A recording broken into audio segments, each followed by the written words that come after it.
Right now, just 90 miles away from the United States, lies a country that nearly caused a nuclear war. A country where one decision almost ended the world. This is the story of Cuba and the United States. From allies to enemies to a relationship that still hasn't healed. This is the story of United States versus Cuba. Let me walk you through it chapter by chapter. In Chapter 1, when America entered Cuba. Back in 1898, everything changed during the Spanish-American War. The United States stepped in to help Cuba fight for independence from Spain, and they won. But freedom came with a price. Even after independence, the US controlled Cuba's economy, businesses, and even influenced its government. Cuba wasn't fully free.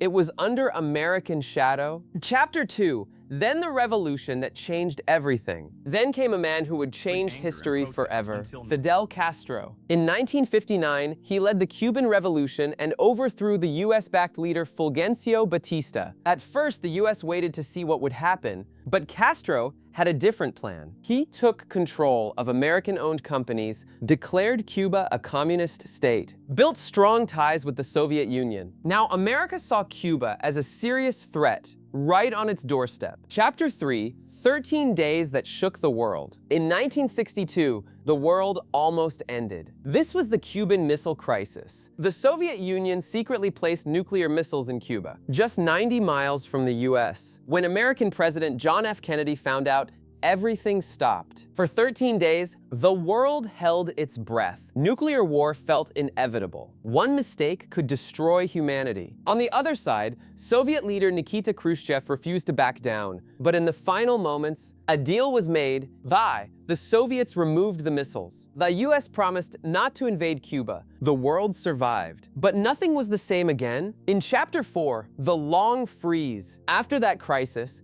the US imposed a powerful economic embargo on Cuba. No trade, no business, no cooperation. Cuba became isolated for decades. It depended heavily on the Soviet Union until 1991, when the Soviet Union collapsed. Suddenly, Cuba was alone. Its economy struggled. Life became harder. In Chapter 5, a moment of hope. Then in 2014, something unexpected happened. US President Barack Obama and Cuba's Raul Castro decided to rebuild relations. Embassies reopened. Travel resumed. Hope returned. For the first time in decades, the tension started to fade. In Chapter 6, tensions return, but the progress didn't last. Under Donald Trump, many of those changes were reversed. Sanctions came back, restrictions tightened, and the relationship froze again. Now, Chapter 7, the situation today. Today, under Joe Biden, things are slightly improving, but the core problem remains. Cuba is facing economic crisis, protests, barsing migration. Many Cubans risk everything trying to reach the United States. Meanwhile, the US criticizes Cuba's leadership.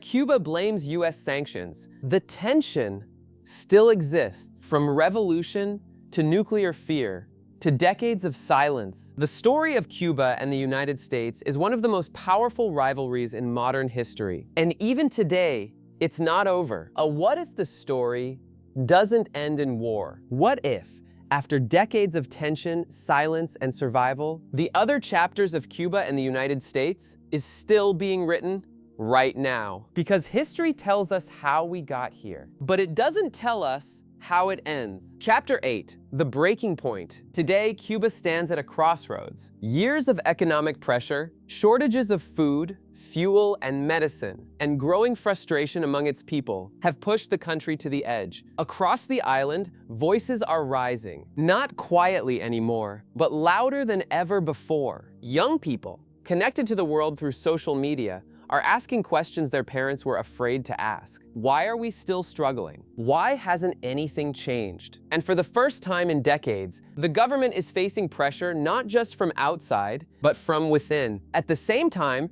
just 90 miles away, the United States is watching closely because instability in Cuba doesn't stay in Cuba. It spreads through migration, through politics, through global attention. So now both nations face the same question. What happens next? Chapter 9, Two Possible Futures. From here, the story could go in two very different directions, and the path chosen could shape the future of millions. Path 1, the walls stay up. In this future, nothing really changes. Sanctions remain, trust remains broken, Cuba continues to struggle economically, and more people leave the island, risking dangerous journeys across the sea. Tension slowly grows again. Not explosive, like in 1962, but steady like a fire that never fully goes out. The United States continues to criticize, Cuba continues to resist, and the relationship stays frozen for another generation. Path 2, the doors open. But there is another possibility, a different ending, one where both sides choose something they haven't chosen in decades. Understanding, it wouldn't be easy. It would take bold leadership, difficult conversations, and risks on both sides. The United States could ease sanctions further, opening doors for trade,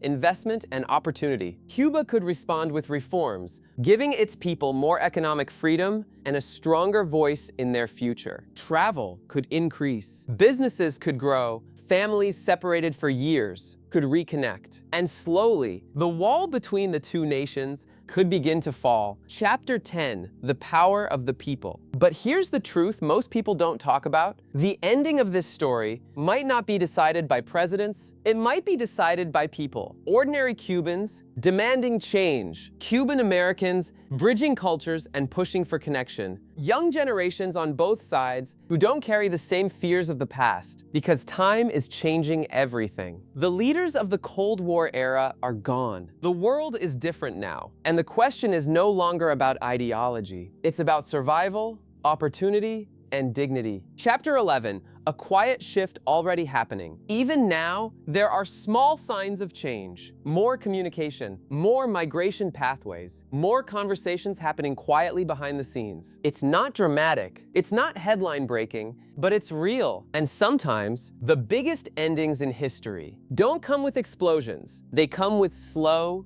quiet transformation. Final chapter, the end, or a new beginning? So how does the story of Cuba and the United States end? With conflict? With collapse? Or with reconciliation? The truth is, we don't know yet, because this isn't just history anymore. This is the present and the future. A future where two nations, once divided by power, politics, and fear, have one last chance to choose a different ending. And maybe, just maybe, the final chapter of this story won't be about enemies, but about neighbors finding their way back to each other. Yeah, if you want more powerful stories like this, subscribe to Legal TV, because the world is changing and you deserve to understand it.